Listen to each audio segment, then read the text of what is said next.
पिछले लेसन में हमने जाना था कि शेयर क्या होता है, कंपनी को लिस्टिंग कैसे करते हैं, आईपीओ क्या होता है, कंपनियां कितने प्रकार की इंडिया में बनाई जाती है, किन कंपनियों में क्या क्या डिफरेंसेज होता है, शेयर में क्या क्या डिफरेंसेज होता है, हम सारी चीजों को समझें।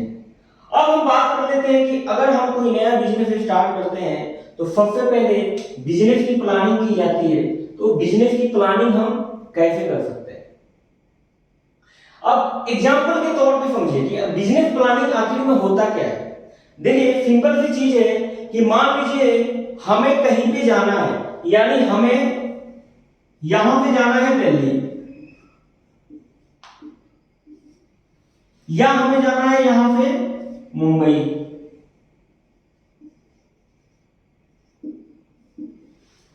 यहां पे हमें दिल्ली या मुंबई जाना है, तो हम जब हमें जाना होता है तो हम क्या करते हैं, पहले से ही उसकी प्लानिंग करते हैं।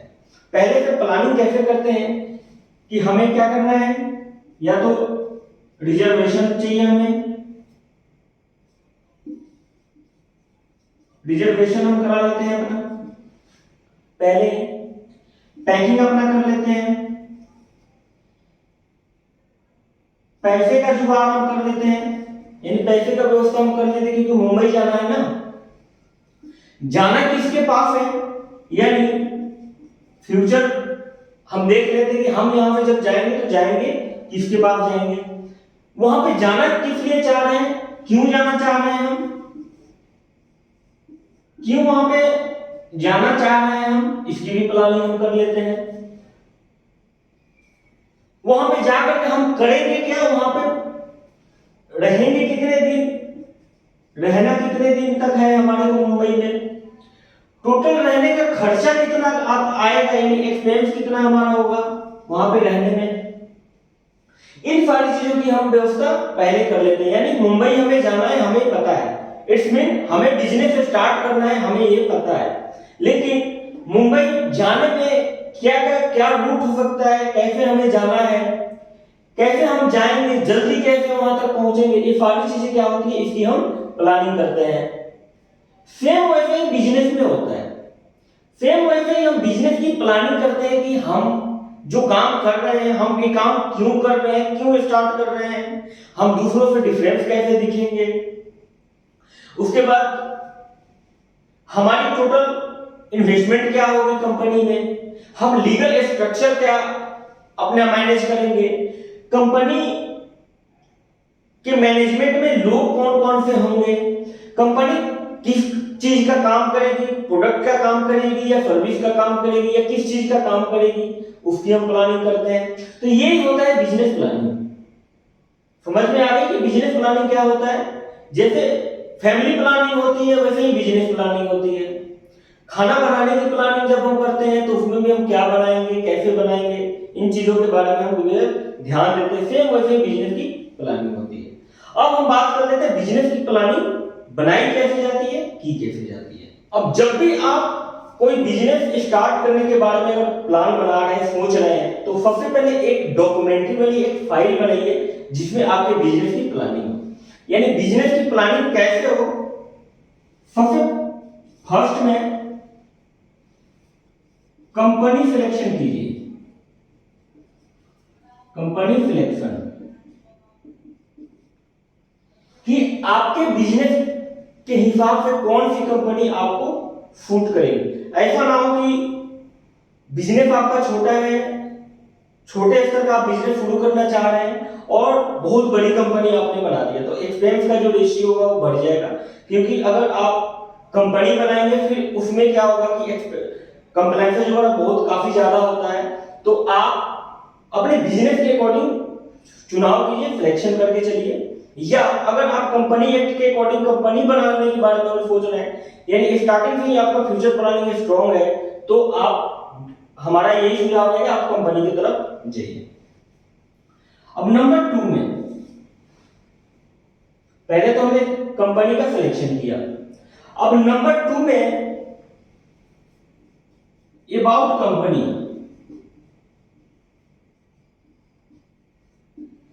यानी कंपनी के बारे में एक ब्रीफ डिस्क्रिप्शन बनाइए कि इसमें ये लिखा होगा कि आपकी कंपनी जो है वो काम क्या करेगी, बिजनेस कौन सा करेगी, उस बिजनेस का फ्यूचर में क्या स्कोप है, उस बिजनेस का करने से जो आपके साथ लोग जुड़ेंगे उनका क्या भविष्य होगा आपकी कंपनी में। ऐसे करके एक ब्रीफ डिस्क्रिप्शन आप अपने कंपनी में लिखिए अबाउट कंपनी में।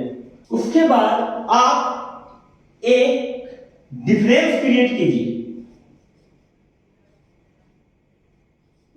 डिफरेंस आप एक क्रिएट कीजिए कि आपकी जो कंपनी है, आपका जो बिजनेस है, आपका जो बिजनेस प्लान है वो और जो दूसरे कंपटीटर मार्केट में ऑलरेडी पहले से काम कर रहे हैं उससे डिफरेंस कैसे है।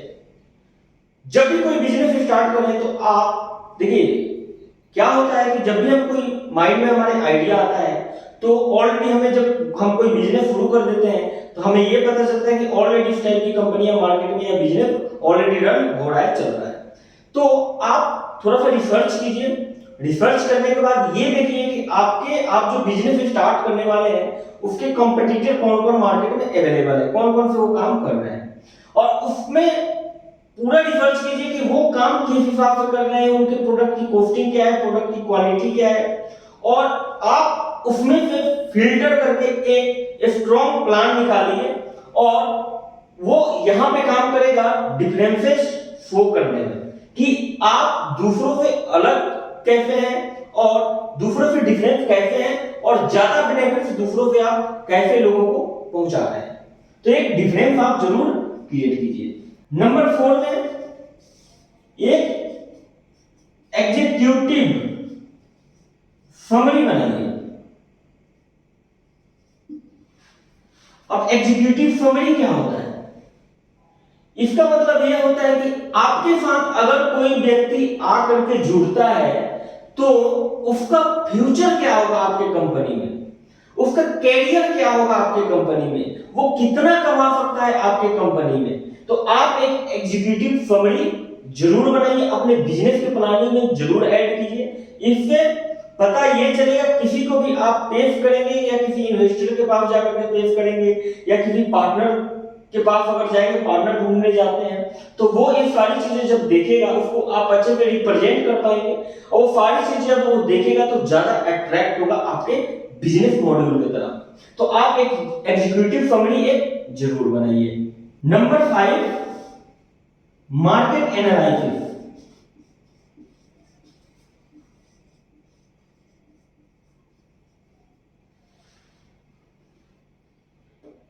आगे वैसे हम मार्केट को एनालाइज कैसे किया जाता है नेक्स्ट चैप्टर में हम पढ़ने वाले हैं, हम सीखने वाले हैं।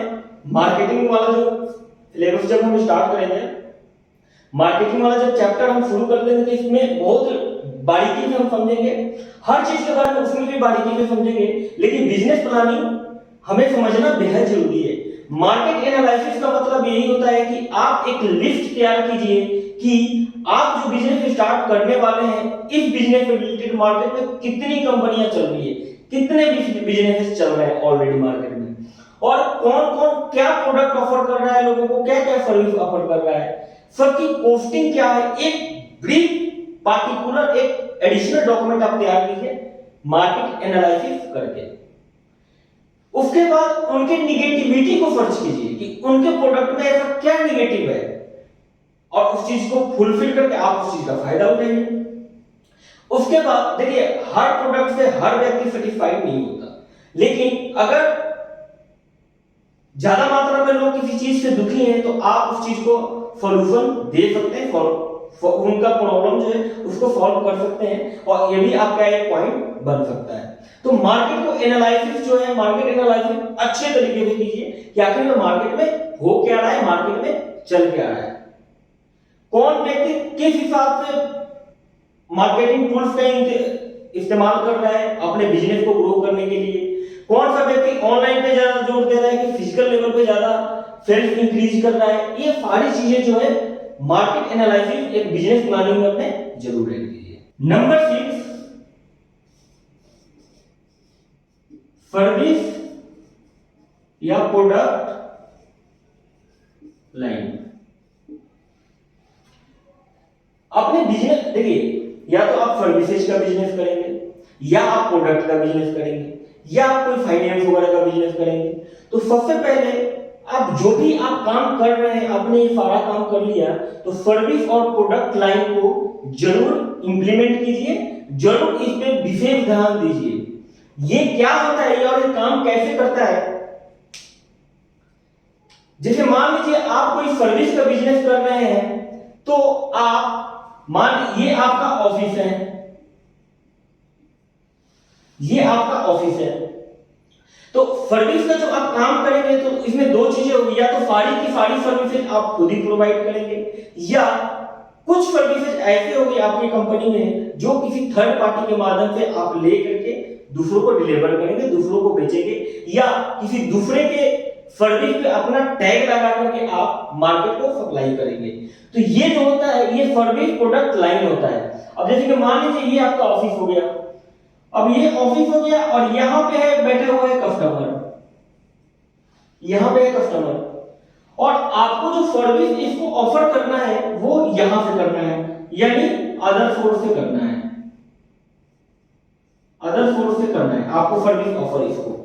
तो आप इसका एक लाइन तैयार कीजिए कि हम जो सर्विस या प्रोडक्ट, या मान लीजिए कोई प्रोडक्ट है, तो ये ऑफिस हो गया, यहां कोई मैन्युफैक्चरर बैठा है और यहां कस्टमर बैठा हुआ है, तो यहां पे आप स्टॉक वगैरह सारा कुछ जो है वो आपको मेंटेन करना पड़ेगा, या यहां पे कोई कमी ना रह जाए प्रोडक्ट की, या यहां से माल अगर नहीं मिल रहा है तो दूसरी जगह दूसरे मैन्युफैक्चरर से हम माल परचेज करेंगे।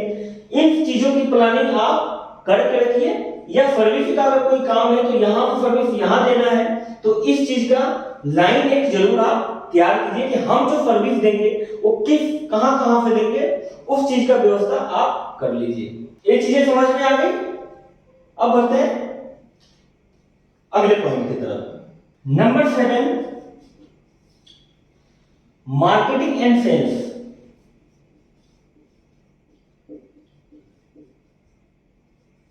मार्केटिंग एंड सेल्स 6 तक हमें समझ में आ गया।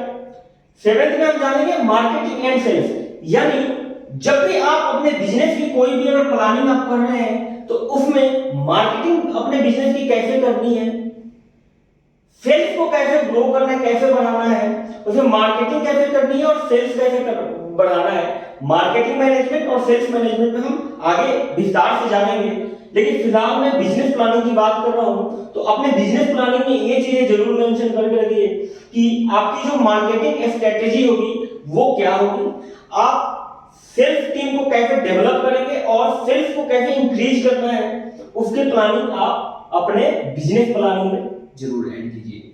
ये चीजें काफी इंपॉर्टेंट होती है एक बिजनेस प्लानिंग को अच्छे से प्लान करने में। नंबर 8 में प्रोडक्ट और सर्विस लाइन में किन किन चीजों का हमें प्लानिंग करना चाहिए, अपने बिजनेस प्लान में ऐड करना है। जैसे कि मान लीजिए बिजनेस प्रोसेस एनालिसिस, हम जो काम करेंगे उस बिजनेस को कैसे प्रोसेस करेंगे उसकी एनालिसिस, ब्रीफ एनालिसिस आपके इस बिजनेस प्लानिंग वाले फाइल में डॉक्यूमेंट में मिलने चाहिए, होने चाहिए। उसके बाद office management analysis, office management analysis, office को मैनेज कैसे करना है, किस लोकेशन पे ऑफिस को हम ओपन करेंगे, ऑफिस में हमारे डिपार्टमेंट्स क्या क्या होंगे, वैसे हम अगले चैप्टर में कवर करेंगे डिपार्टमेंट्स वगैरह सब कुछ। एक प्रॉपर एक कंप्लीट बिजनेस का फुल प्रोसेस हम आपको देने वाले हैं, इतना भरोसा रखना। ऑफिस मैनेजमेंट एनालिसिस जरूर करेंगे हम कि हमारे ऑफिस में टीम क्या होगी, हमारे कंपनी में काम क्या क्या होगा, उसको मैनेज कैसे करना है। यानी ऑफिस मैनेजमेंट एनालिसिस में मैनेजमेंट में कौन कौन से लोग होंगे, कौन कौन से लोग क्या क्या काम देखेंगे, इसकी एक संपूर्ण एनालिसिस यानी ऑफिस मैनेजमेंट एनालिसिस आपकी प्रॉपर आपके बिजनेस प्लानिंग में हो जानी चाहिए। उसके बाद कस्टमर रिलेशनशिप मैनेजमेंट, देखिए मेन पॉइंट यही है, सारा आप काम यही से चल रहा है। यानी कस्टमर अगर जिसके पास है, कस्टमर को जिसको मैनेज करने आ गया, समझ लीजिए वो सारा काम मैनेज कर लेगा और उसके पास कस्टमर आएगा। अब ऐसा ना हो कि कस्टमर कोई आए आपके काम से दुखी होकर के फिर कहीं और चला जाए। तो कस्टमर रिलेशनशिप मैनेजमेंट जो होता है ये काफी इंपॉर्टेंट होता है, तो इसके बारे में गहन चीजें सोचिए और अपने बिजनेस प्लानिंग में जरूर ऐड कीजिए। उसके बाद फाइनेंशियल परफॉर्मेंस। फाइनेंशियल परफॉर्मेंस क्या होता है कि मान लीजिए आप पूरा ऑफिस प्रोसेस करेंगे, बिजनेस प्रोसेस करेंगे, ऑफिस मैनेज करेंगे, कस्टमर्स मैनेज करेंगे, सारी चीजों को मैनेज करेंगे, तो सारी चीजें मैनेज किस चीज से होगी? वो होगी फाइनेंशियल परफॉर्मेंस से। यानी आपका फाइनेंशियल मैनेजर जो है वो इतना स्ट्रांग होगा। वैसे हम फाइनेंस मैनेजमेंट के बारे में आगे अगले चैप्टर में हम कवर करने वाले हैं, फाइनेंस मैनेजमेंट वाले चैप्टर में। बाकी मैं बिजनेस प्लानिंग में बता दे रहा हूं। फाइनेंशियल परफॉर्मेंस जो होता है, आपके बिजनेस को कैसे कैसे फाइनेंस का व्यवस्था करके देना है, कहीं चोरी ना हो, उस चीज की पूरी बिजनेस प्लानिंग में आप अपने ऐड ऑन कीजिए। उसके बाद ऑपरेशन इंप्रूवमेंट। अब मान लीजिए आपके पास पैसा कम है, आपके पास टीम कम है, आप छोटे स्तर से काम स्टार्ट कर रहे हैं, लेकिन आपके बिजनेस में प्लानिंग ये जरूर होनी चाहिए कि हम अपने ऑपरेशन को इंप्रूवमेंट आगे चल करके कैसे करेंगे, इस चीज की प्लानिंग आपके बिजनेस प्लानिंग में हो जानी चाहिए। देखिए, बिजनेस प्लानिंग होता है ना, जो वो आज स्टार्ट करने से लेकर के 10 साल बाद हम अपने बिजनेस को किस स्तर पे लेकर के जाना चाहते हैं, ये चीजें इसमें हो जानी चाहिए आपके बिजनेस की प्लानिंग में। इससे क्या होता है, आपको भी एक अच्छा फ्यूचर मिलता है और जो आपके साथ लोग काम करने वाले होते हैं उनको भी एक अच्छा खासा फ्यूचर दिखता है। तो ये सारी चीजें हो जानी चाहिए। रिस्क फैक्टर आपके कंपनी में क्या है, रिस्क मैनेजमेंट आपके कंपनी में इसमें होना चाहिए कि हम जो काम कर रहे हैं इसमें रिस्क क्या क्या है, यानी इसकी निगेटिविटी जो है इसको भी रिसर्च कीजिए और इसको अपने वहां से पॉजिटिविटी निकालिए और वहां से इसमें डालिए कि अगर हमें रिस्क अगर उठाना पड़ेगा तो किन किन चीजों में हमें रिस्क उठाना पड़ेगा, और रिस्क अगर आएगा, कोई भी दिक्कत परेशानी अगर हमें आती है तो हम इस हिसाब से इसको हैंडल करेंगे। यानी इन द सेंस कि आपके बिजनेस में इन फ्यूचर में जाकर के क्या क्या प्रॉब्लम आ सकती है और उस प्रॉब्लम को हम मैनेज कैसे करेंगे, उसकी रिस्क मैनेजमेंट में वो सारी चीजें कवर हो जानी चाहिए आपके बिजनेस की प्लानिंग में। अब हम नेक्स्ट पॉइंट की तरफ पहुंचते हैं, यानी प्राइस स्ट्रक्चर पे चलते हैं। प्राइस स्ट्रक्चर में हम ये डाल सकते हैं अपने बिजनेस प्लानिंग में, ये डालेंगे कि हमारा एक्सपेंस इन सैलरी, जो हम एम्प्लॉय रखेंगे स्टार्टिंग में, उसमें सैलरी में क्या क्या एक्सपेंस हमारा होगा। उसके बाद हम मार्केटिंग में अपना कितना एक्सपेंस करेंगे। उसके बाद हम इंसेंटिव कमीशन में, मान लीजिए मार्केटिंग कोई अगर सेल्स हो रही है तो सेल्स में बहुत सारी कंपनियां होती है, बहुत सारे बिजनेसेस ऐसे होते हैं जो इंसेंटिव और कमीशन देते हैं। तो आप प्राइस स्ट्रक्चर में ये सारी चीजों का कैलकुलेशन आप निकाल लीजिए, देख लीजिए। उसके बाद मार्जिन हमारा कितना आएगा, हम जो काम करें इसमें हमें बचेगा कितना, ये भी एक फाइल निकाल कर रख लीजिए। पर एनम ग्रोथ रेशियो आपका क्या निकलेगा इसमें। उसके बाद टेक्नोलॉजी एंड बिजनेस सेटअप पे आपका कितना एक्सपेंसेस होने वाला है, इसका आप बिजनेस प्लानिंग में डाल दीजिए। ट्रांसपोर्टेशन, अगर प्रोडक्ट को बढ़कर कोई काम है आपका तो उसमें ट्रांसपोर्टेशन का भी काम है, तो उसमें कितना हमारा परसेंटेज एक्सपेंस होने वाला है। तो प्राइस स्ट्रक्चर में आपका जिस हिसाब का बिजनेस है, जो आप काम करने वाले हैं, वो सारी चीजें आप अपने बिजनेस प्लानिंग में जरूर डालिए, क्योंकि आपका जो बिजनेस प्लानिंग है यही आपको फ्यूचर में आपको ले जाकर के स्ट्रॉन्ग बनाएगा और आपकी कंपनी को नंबर 1 बनाएगा। क्योंकि जिसकी बिजनेस प्लानिंग वीक होती है, स्ट्रॉन्ग नहीं होती, समझ लीजिए उसका जो बिजनेस है फ्लॉप होने में टाइम नहीं लगता है। क्योंकि बिजनेस की प्लानिंग ही तो हमें बताता है ना कि आगे जाकर के हमें क्या करना है। तो आप इस हिसाब से अपना बिजनेस प्लानिंग जो है वो बनाइए, तभी जाकर के आप काम प्रॉपर तरीके से कर सकते हैं। अब बढ़ते हैं नेक्स्ट पॉइंट की तरफ।